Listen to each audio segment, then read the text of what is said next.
Passbook first entry ಮಾಡಿಸ್ಬೇಕು. ನೀವು bank ಅಲ್ಲಿ ಹೋಗಿ ಕೇಳಬೇಡಿ ದುಡ್ಡು ಬಂದಿದೆಯಾ ಅಂತ, ಅವ್ರಿಗೂ ಗೊತ್ತಾಗಲ್ಲ ದುಡ್ಡು ಬಂದಿಲ್ಲ ಅಂತಾರೆ. ನೀವು ಎಂಟ್ರಿ ಮಾಡಿಸ್ಕೊಂಬನ್ನಿ. ನೋಡಿ ಅವ್ರಿಗೆ ಬಂದಿದೆ ಅಂದ್ರೆ ಅದೇ ಟೈಮಿಗೆ ನಿಮಗೂ ಬಂದಿರುತ್ತೆ, ಒಂದೆರಡು ದಿವಸ ಹೆಚ್ಚು ಕಡಿಮೆ ಎಲ್ಲರಿಗೂ ಒಟ್ಟಿಗೆ ಹಾಕೋದು. ನೀವು ಪಾಸ್ಬುಕ್ ಎಂಟ್ರಿ ಮಾಡಿಸಿ ತಗೊಂಬನ್ನಿ. ನಿಮ್ಗೆ ಗೊತ್ತಾಗದಿದ್ರೆ ನಾವು ತೋರಿಸ್ತೀವಿ ಯಾವ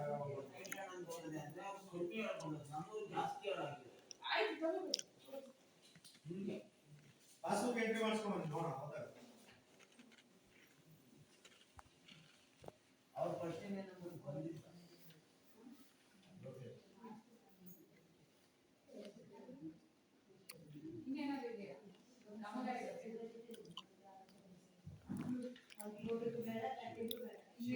ಹೇಳಿ ಯೋಚನೆ ಮಾಡಿ ನಂತರದಲ್ಲಿ ನಾವು ಸಹ ನಿಮ್ಮ ಗ್ರಾಮ ಪಂಚಾಯತಿಯಲ್ಲಿ ಕಳೆದ ವರ್ಷ ಏನೇನು ಕಾಮಗಾರಿಗಳನ್ನು ಮಾಡಿದ್ದೀರಾ, ಮಹಾತ್ಮ ಗಾಂಧಿ ರಾಷ್ಟ್ರೀಯ ಉದ್ಯೋಗ ಖಾತ್ರಿ ಯೋಜನೆ, 15ನೇ ಹಣಕಾಸು ಯೋಜನೆ, ಮತ್ತೆ ತಾಲೂಕು ಪಂಚಾಯತಿ ವತಿಯಿಂದ ರಾಜ್ಯ ಹಣಕಾಸು ಆಯೋಗದಲ್ಲಿ ಏನೇನು ಕಾಮಗಾರಿಗಳನ್ನು ಮಾಡಿದ್ದಾರೆ, ಅದು ದಾಖಲಾತಿ ಪರಿಶೀಲನೆ, ಕಾಮಗಾರಿಗಳ ಸ್ಥಳ ಪರಿಶೀಲನೆ, ಕೂಲಿ ಕಾರ್ಮಿಕರ ಮನೆಗಳನ್ನು ಭೇಟಿ ಮಾಡಿ ಅದರಲ್ಲಿ ಕಂಡು ಬಂದಿರುವಂತಹ ಉತ್ತಮ ಅಂಶಗಳು, ಕೆಲವೊಂದು ಸಣ್ಣ ಪುಟ್ಟ ನ್ಯೂನತೆಗಳಿದೆ, ಆ ವರದಿನ ಸಭೆಗೆ ಮಂಡಿಸ್ತಾ ಇದ್ದೀವಿ.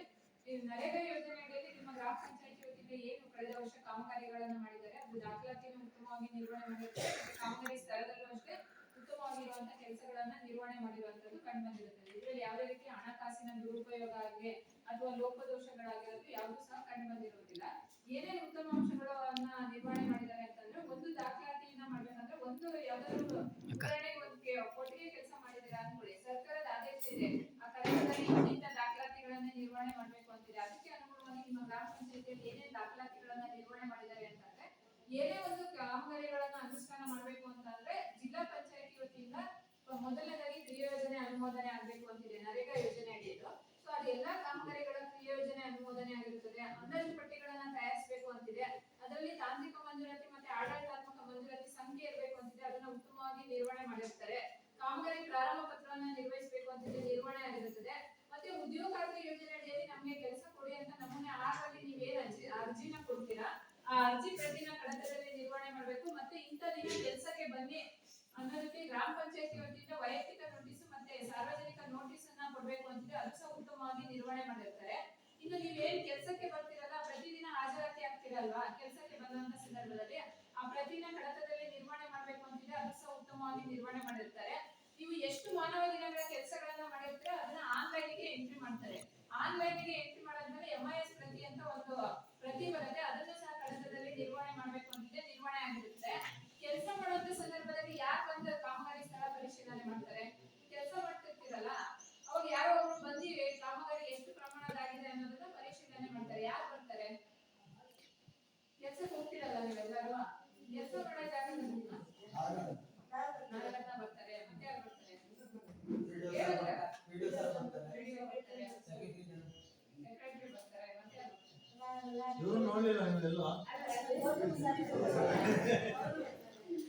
ಅವರೇ ಅವ್ರ ಮಾತ್ರ ಮುಖ್ಯವಾಗಿರುತ್ತೆ. ಇಂಜಿನಿಯರ್ ಕಾಮಗಾರಿ ಸ್ಥಳ ಪರಿಶೀಲನೆ ಮಾಡಿದಾಗ ನಿಮಗೆ ಉದ್ಯೋಗಾರ್ಥಿ ಯೋಜನೆ ಅಡಿಯಲ್ಲಿ ಕೆಲಸಕ್ಕೆ ಹೋಗೋರಿಗೆ ಗೊತ್ತಿದೆ, ಹೊರಗಡೆ ಕುತ್ಕೊಂಡು ನೋಡೋರಿಗೆ ಏನಾಗುತ್ತೆ ಅಂದ್ರೆ ಇವ್ರು ಬೆಳಗ್ಗೆಯಿಂದ ಸಂಜೆ ತನಕ ಸುಮ್ಮನೆ ಕೂತ್ರು ಇವ್ರಿಗೆ ದುಡ್ಡು ಹಾಕ್ತಾರೆ ಅಂತ ಅನ್ಕೊಂಡಿರ್ತಾರೆ.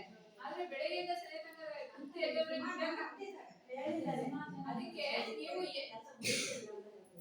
ಎಷ್ಟು ಪ್ರಮಾಣದ ಕೆಲಸ ಮಾಡಿರ್ತೀರಾ ಅನ್ನೋದನ್ನ ಇಂಜಿನಿಯರ್ ಕಾಮಗಾರಿ ಸ್ಥಳ ಪರಿಶೀಲನೆ ಮಾಡಿ ನೀವು ಎಷ್ಟು ಕೆಲಸ ಮಾಡಿರ್ತೀರಾ ಅದನ್ನ ಎಲ್ಲಿ ರೆಕಾರ್ಡ್ ಮಾಡ್ತಾರೆ ಅಂದ್ರೆ ಮೆಜರ್ಮೆಂಟ್ ಅನ್ನ ಬಂದ್ಬಿಟ್ಟು ಅದಕ್ಕೆ ಅನುಗುಣವಾಗಿ ಇದಕ್ಕೆ ಪೇಮೆಂಟ್ ಅನ್ನ ಕೊಡೋದಕ್ಕೆ ಅವಕಾಶ ಇರುತ್ತೆ. ಅವರು ಸಹ ಉತ್ತಮವಾಗಿ ಎಲ್ಲಿ ರೆಕಾರ್ಡ್ ಮಾಡಿರುವಂತದ್ದು, ಅವ್ರು ಏನು ಎಲ್ಲಿ ರೆಕಾರ್ಡ್ ಮಾಡಿದ್ದಾರೆ ಅದಕ್ಕೆ ಅನುಗುಣವಾಗಿ ಕಾಮಗಾರಿ ಸ್ಥಳದಲ್ಲಿ ಕೆಲಸ ಇದೆಯೋ ಇಲ್ಲ ಅನ್ನೋದನ್ನ ನಾವು ಸಹ ಪರಿಶೋಧನೆ ಮಾಡಿದೀವಿ. ಅವ್ರು ಏನು ಎಲ್ಲಿ ರೆಕಾರ್ಡ್ ಮಾಡಿದ್ದಾರೆ ಅದಕ್ಕೆ ಅನುಗುಣವಾಗಿ ಕಾಮಗಾರಿ ಸ್ಥಳದಲ್ಲಿ ಕೆಲಸ ಇರುವಂತದ್ದು ಪರಿಶೋಧನೆ ಸಂದರ್ಭದಲ್ಲಿ ಕಂಡು ಬಂದಿರುತ್ತದೆ. ಮತ್ತೆ FTO ಪ್ರತಿ ಅಂದ್ರೆ ನೀವು ಏನು ಎಷ್ಟು ಹಣ ಪಾವತಿ ಆಗಿದೆ ಅನ್ನೋದಕ್ಕೆ ಆನ್ಲೈನ್ ಇಂದ ನಿಮಗೆ ಒಂದು ಪ್ರತಿ ಬರುತ್ತೆ, ಅದನ್ನು ಸಹ ಕಡತದಲ್ಲಿ ನಿರ್ವಹಣೆ ಮಾಡಬೇಕು ಅಂತಿದೆ, ನಿರ್ವಹಣೆ ಮಾಡಿರ್ತಾರೆ. ಹಂತವಾರು ಫೋಟೋಗಳನ್ನ ನಿರ್ವಹಿಸಬೇಕು ಅಂತಿದೆ, ನಿರ್ವಹಣೆ ಆಗಿರುತ್ತದೆ. ಹಾಜರಾತಿ ಪಟ್ಟಿ, ಚಲನ ಪ್ರತಿ, ಮುಕ್ತಾಯ ವರದಿಗಳು ಮತ್ತೆ ವೈಯಕ್ತಿಕ ಕಾಮಗಾರಿಗಳನ್ನ ಅಂದ್ರೆ ಕೊಟ್ಟಿಗೆಗಳನ್ನ ನಿಮ್ಮ ಗ್ರಾಮ ಪಂಚಾಯತಿಯಲ್ಲಿ ಸಾಕಷ್ಟು ಕೊಟ್ಟಿಗೆಗಳನ್ನ ನಿರ್ವಹಣೆ ಮಾಡಿದ್ದಾರೆ. ಅದರಲ್ಲಿ ಹ್ಯಾಂಡ್ ವೋಚರ್, ಫಲಾನುಭವಿಯ ಹ್ಯಾಂಡ್ ವೋಚರ್ ನಿರ್ವಹಣೆ ಮಾಡಬೇಕು ಅಂತಿದೆ, ನಿರ್ವಹಣೆ ಆಗಿರುತ್ತದೆ. ಮತ್ತೆ ವಸತಿ ಕಾಮಗಾರಿಗಳನ್ನ ಹೊರತುಪಡಿಸಿ ಎಲ್ಲಾ ಕಾಮಗಾರಿಗಳು ತಾಲೂಕು ಪಂಚಾಯತಿಯಲ್ಲಿ ಸಹಾಯಕ ನಿರ್ದೇಶಕರು ಮತ್ತೆ ತಾಂತ್ರಿಕ ಸಂಯೋಜಕರು ಅಂತಿದ್ದಾರೆ, ಅವರಿಂದ ಜಂಟಿಯಾಗಿ ಚೆಕ್ ಮೆಜರ್ಮೆಂಟ್ ಮಾಡಬೇಕು ಅಂತಿದೆ, ಅದನ್ನ ಉತ್ತಮವಾಗಿ ನಿರ್ವಹಣೆಯನ್ನ ಮಾಡಿರ್ತಾರೆ. ಮತ್ತೆ 1 ರಿಂದ 7 ರಿಜಿಸ್ಟರ್ ಅಂತ ಕರಿತೀವಿ. ಆ ರಿಜಿಸ್ಟರ್ ಅಲ್ಲಿ ಯಾವ ರಿಜಿಸ್ಟರ್ಗಳನ್ನ ನಿಮ್ಮ ಗ್ರಾಮ ಪಂಚಾಯತಿಯಲ್ಲಿ ನಿರ್ವಹಣೆ ಮಾಡಿದ್ದಾರೆ ಅಂತಂದ್ರೆ, ನಮಗೆ ನಿಮಗೆ ಉದ್ಯೋಗ ಖಾತ್ರಿ ಯೋಜನೆ ಅಡಿಯಲ್ಲಿ ಉದ್ಯೋಗ ಚೀಟಿ ಕೊಡಿ ಅಂತ ನೀವೇನು ಅರ್ಜಿ ಕೊಟ್ಟಿರ್ತೀರಾ, ಅರ್ಜಿದು ಒಂದು ರಿಜಿಸ್ಟರ್ ಮಾಡಬೇಕು ಅಂತಿದೆ, ನಿರ್ವಹಣೆ ಆಗಿರುತ್ತದೆ. ಉದ್ಯೋಗ ಚೀಟಿ ನೋಂದಣಿ ವಹಿ, ಉದ್ಯೋಗ ಚೀಟಿ ವಿತರಣಾ ವಹಿ, ಕುಟುಂಬವಾರು ಉದ್ಯೋಗ ರಿಜಿಸ್ಟರ್, ನಡವಳಿ ಪುಸ್ತಕ, ಆಸ್ತಿ ವಹಿ, ದೂರು ವಹಿ, ಸಾಮಗ್ರಿ ವಹಿ, ಸಾಮಗ್ರಿ ದಾಸ್ತಾನು ಮತ್ತು ವಿತರಣಾ ವಹಿ, ನಗದು ಪುಸ್ತಕ, ಇದೆಲ್ಲವೂ ಸಹ ಗ್ರಾಮ ಪಂಚಾಯತಿ ವತಿಯಿಂದ ಉತ್ತಮವಾಗಿ ನಿರ್ವಹಣೆ ಮಾಡಿರುವಂತದ್ದು ಪರಿಶೋಧನೆ ಸಂದರ್ಭದಲ್ಲಿ ಕಂಡು ಬಂದಿರುತ್ತದೆ. ಮತ್ತೆ ನೀವು ಕೆಲಸ ಮಾಡುವಂತ ಸಂದರ್ಭದಲ್ಲಿ ನಿಮ್ಗೆಲ್ಲರಿಗೂ ಜಾಬ್ ಕಾರ್ಡ್ ಅನ್ನ ಕೊಟ್ಟಿರ್ತಾರೆ. ಉದ್ಯೋಗ ಖಾತ್ರಿ ಯೋಜನೆ ಜಾಬ್ ಕಾರ್ಡ್ ಕೊಟ್ಟಿದ್ದಾರಲ್ಲ, ಜಾಬ್ ಕಾರ್ಡ್ ಅಲ್ಲಿ ಏನೇನಿರುತ್ತೆ?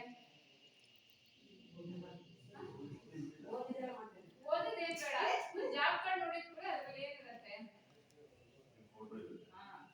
ನಿಮ್ ಫೋಟೋ ಇರುತ್ತಾ ಇಲ್ಲ? ಮತ್ತೆ ನೀವು ಯಾವ ಕಾಮಗಾರಿಯಲ್ಲಿ ಕೆಲಸ ಮಾಡಿರ್ತೀರಾ ಅಂತ ಅದ್ರಲ್ಲಿ ಬರೀಬೇಕಲ್ವಾ? ಬರ್ತಿಲ್ಲ ಅಂದ್ರೆ ದಯವಿಟ್ಟು ಅದನ್ನ ಬರ್ಸ್ಕೊಳ್ಬೇಕು. ನೀವು ಯಾವ ಕಾಮಗಾರಿಯಲ್ಲಿ ಕೆಲಸ ಮಾಡಿದ್ದೀರಾ, ಎಷ್ಟು ಮಾನವ ದಿನಗಳ ಕೆಲಸ ಮಾಡಿದ್ದೀರಾ, ಅದೆಲ್ಲದೂ ಸಹ ಮಾಹಿತಿ, ಮತ್ತೆ ನಿಮ್ಗೆ ಎಷ್ಟು ಕೂಲಿ ಹಣ ಪಾವತಿ ಆಗಿದೆ ಅದೆಲ್ಲದೂ ಸಹ ಜಾಬ್ ಕಾರ್ಡ್ ಅಲ್ಲಿ ಎಂಟ್ರಿ ಮಾಡಬೇಕು ಅಂತಿದೆ. ನಾವು ಪರಿಶೋಧನೆ ಮಾಡಿದಂತ ಸಂದರ್ಭದಲ್ಲಿ ಕೂಲಿಕಾರರ ಭಾವಚಿತ್ರ ಇರುವಂತದ್ದು ಪರಿಶೋಧನೆ ಸಂದರ್ಭದಲ್ಲಿ ಕಂಡು ಬಂದಿರುತ್ತದೆ. ಇಷ್ಟು ಉತ್ತಮ ಅಂಶಗಳು. ನ್ಯೂನತೆಗಳು ಅಂತಂದ್ರೆ, ನ್ಯೂನತೆ ಅಂದ್ರೆ ಏನೋ ಹಣಕಾಸಿನ ದುರುಪಯೋಗ ಏನಾಗಿಲ್ಲ, ಸಣ್ಣ ಪುಟ್ಟ ದಾಖಲಾತಿಗಳಿಗೆ ಸಂಬಂಧಪಟ್ಟಂತೆ ನ್ಯೂನತೆ ಇರುವಂತದ್ದು ಪರಿಶೋಧನೆ ಸಂದರ್ಭದಲ್ಲಿ ಕಂಡು ಬಂದಿರುತ್ತದೆ. ನಿಮ್ದು ಜಾಬ್ ಕಾರ್ಡ್ ಏನಿದೆಯಲ್ಲ, ನಾವು ಪರಿಶೋಧನೆ ಮಾಡಿದಂತ ಸಂದರ್ಭದಲ್ಲಿ 10 ಉದ್ಯೋಗ ಚೀಟಿಯಲ್ಲಿ ಜಾಬ್ ಕಾರ್ಡ್ ಅಲ್ಲಿ ಯಾವ ಕೆಲಸ ಮಾಡಿದ್ದಾರೆ, ಅದರಲ್ಲಿ ಎಷ್ಟು ಮಾನವ ದಿನಗಳ ಪಾವತಿ ಆಗಿದೆ ಅದನ್ನ ರೆಕಾರ್ಡ್ ಮಾಡಿರುವುದಿಲ್ಲ. ಉಳಿದಂತೆ ಎಲ್ಲಾ ದಾಖಲಾತಿಗಳನ್ನು ಉತ್ತಮವಾಗಿ ನಿರ್ವಹಣೆ ಮಾಡಿರುವಂತದ್ದು ಪರಿಶೋಧನೆ ಸಂದರ್ಭದಲ್ಲಿ ಕಂಡು ಬಂದಿರುತ್ತದೆ. ಇನ್ನು ತೋಟಗಾರಿಕೆ ಇಲಾಖೆಯಿಂದ ನಿಮ್ಮ ಗ್ರಾಮ ಪಂಚಾಯತಿಯಲ್ಲಿ ಒಂದು ಕಾಮಗಾರಿಯನ್ನು ಅನುಷ್ಠಾನ ಮಾಡಿದರೆ ಅವರು ಸಹ ದಾಖಲಾತಿನ ಉತ್ತಮವಾಗಿ ನಿರ್ವಹಣೆ ಮಾಡಿರ್ತಾರೆ. ಕಾಮಗಾರಿ ಸ್ಥಳದಲ್ಲಿ ಕೆಲಸಗಳು ಏನು ಎಂಬಿ ರೆಕಾರ್ಡ್ ಮಾಡಿದೆ ಅದಕ್ಕೆ ಅನುಗುಣವಾಗಿ ಕೆಲಸ ಆಗಿರುವಂತದ್ದು ಪರಿಶೋಧನೆ ಸಂದರ್ಭದಲ್ಲಿ ಕಂಡು ಬಂದಿರುತ್ತದೆ. ಮತ್ತೆ ಕಾಮಗಾರಿ ಸ್ಥಳದಲ್ಲಿ ನಾಮಫಲಕವನ್ನು ಅಳವಡಿಸಬೇಕು ಅಂತಿದೆ. ನಿಮ್ಮ ಗ್ರಾಮ ಪಂಚಾಯತಿಯಿಂದ ಮಾಡಿರುವಂತಹ ಎಲ್ಲಾ ಕಾಮಗಾರಿಗಳಲ್ಲೂ ನಾಮಫಲಕವನ್ನು ಅಳವಡಿಸಿರ್ತಾರೆ. ಮತ್ತೆ ತೋಟಗಾರಿಕೆ ಇಲಾಖೆಯಿಂದ ಏನು ಕಾಮಗಾರಿಯನ್ನು ಮಾಡಿದರೆ ಅವರು ಸಹ ನಾಮಫಲಕವನ್ನು ಅಳವಡಿಸಿರುವಂತದ್ದು ಪರಿಶೋಧನೆ ಸಂದರ್ಭದಲ್ಲಿ ಕಂಡು ಬಂದಿರುತ್ತದೆ. ಇನ್ನು ಪಿಆರ್ಇಡಿ ಯೋಜನೆ ಅಡಿಯಲ್ಲಿ ಬಾಣೆಗುಪ್ಪಿ ಗ್ರಾಮ ಪಂಚಾಯತಿ ವ್ಯಾಪ್ತಿಯ ಸರ್ಕಾರಿ ಹಿರಿಯ ಪ್ರಾಥಮಿಕ ಶಾಲೆ ದಾನಸಾಲೆಯಲ್ಲಿ ಶೌಚಾಲಯ ನಿರ್ಮಾಣ ಕಾಮಗಾರಿ, ಇವರು ಸಹ ದಾಖಲಾತಿನ ಉತ್ತಮವಾಗಿ ನಿರ್ವಹಣೆ ಮಾಡಿರ್ತಾರೆ. ಕಾಮಗಾರಿ ಸ್ಥಳದಲ್ಲಿ ಏನು ಎಂಪಿ ರೆಕಾರ್ಡ್ ಮಾಡಿರ್ತಾರೆ ಅದಕ್ಕೆ ಅನುಗುಣವಾಗಿ ಕೆಲಸಗಳು ನಿರ್ವಹಣೆ ಆಗಿರುವಂತದ್ದು ಪರಿಶೋಧನೆ ಸಂದರ್ಭದಲ್ಲಿ ಕಂಡು ಬಂದಿರುತ್ತದೆ. ಆದರೆ ಕಾಮಗಾರಿ ಸ್ಥಳದಲ್ಲಿ ನಾಮಫಲಕವನ್ನು ಅಳವಡಿಸಿರುವುದಿಲ್ಲ.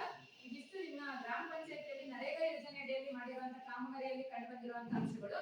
ಇನ್ನು 15ನೇ ಹಣಕಾಸು ಯೋಜನೆ ಅಡಿಯಲ್ಲಿ ಏನೇನು ಕಾಮಗಾರಿಗಳನ್ನು ಈಗೆಲ್ಲ ಓದಿರೋದ್ರಲ್ಲ, ಬೀದಿ ದೀಪ ಆಗಿದೆ, ಚರಂಡಿ ದುರಸ್ತಿ ಆಗಿದೆ, ಮೋರಿ ಆಗಿದೆ, ಅದೆಲ್ಲದೂ ಸಹ 15ನೇ ಅಲ್ಲ, ಕೆಲವು ಕಡೆ ಮಾಡಿದ್ದಾರೆ,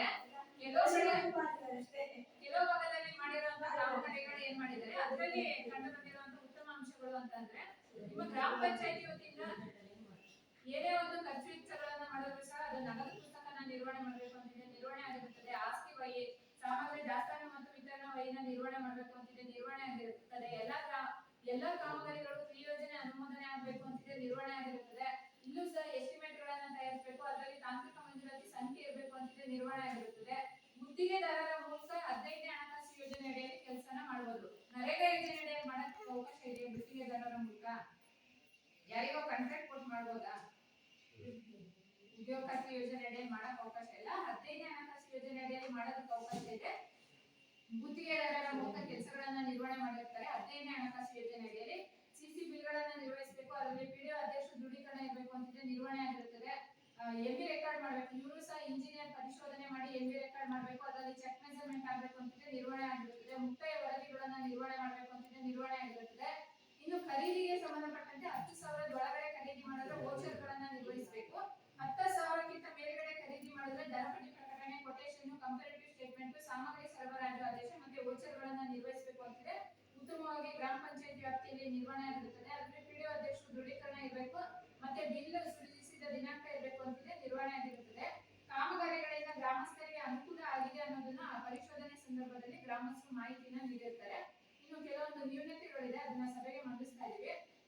ಸಾಮಾನ್ಯ ಸಭೆ ನಡವಳಿನ ಸಾಮಾಜಿಕ ಪರಿಶೋಧನೆಗೆ ಹಾಜರುಪಡಿಸಿರುವುದಿಲ್ಲ, ದೂರು ವಹಿನ ಹಾಜರುಪಡಿಸಿರುವುದಿಲ್ಲ, ಚೆಕ್ ವಿತರಣಾ ವಹಿನ ಹಾಜರುಪಡಿಸಿರುವುದಿಲ್ಲ, ಸರ್ಕಾರಕ್ಕೆ ನಿಗದಿತ ಖಾತೆಗೆ ತೆರಿಗೆಗಳನ್ನ ಪಾವತಿ ಮಾಡಿರುವಂತಹ ರಿಜಿಸ್ಟರ್ ನ ನಿರ್ವಹಣೆ ಮಾಡಬೇಕು, ಅದನ್ನ ಸಾಮಾಜಿಕ ಪರಿಶೋಧನೆಗೆ ಹಾಜರುಪಡಿಸಿರುವುದಿಲ್ಲ. ಮತ್ತೆ ಜಿಯೋ ಟ್ಯಾಗಿಂಗ್ ಫೋಟೋ ಅಂತ ಕರಿತೀವಿ, ಅದು ಸಹ ನಿರ್ವಹಣೆ ಆಗಿರುವುದಿಲ್ಲ. ಖರೀದಿಗೆ ಸಂಬಂಧಪಟ್ಟಂತೆ ಫೋಟೋ ದಾಖಲೀಕರಣ ನಿರ್ವಹಿಸಿರುವುದಿಲ್ಲ. ಮತ್ತೆ 15ನೇ ಹಣಕಾಸು ಯೋಜನೆ ಅಡಿಯಲ್ಲಿ ಯಾವುದೇ ಒಂದು ಕಾಮಗಾರಿ ಸ್ಥಳದಲ್ಲೂ ಸಹ ನಾಮಫಲಕವನ್ನ ಅಳವಡಿಸಿರುವುದಿಲ್ಲ. ಇನ್ನು ಹೊಸಬೀಡು ಗ್ರಾಮದ ಮುಕುಂದ ಮನೆಯ ಪಕ್ಕದಿಂದ ಸಾರ್ವಜನಿಕ ಜಮೀನಿಗೆ ಹೋಗುವ ರಸ್ತೆಯ ದುರಸ್ತಿ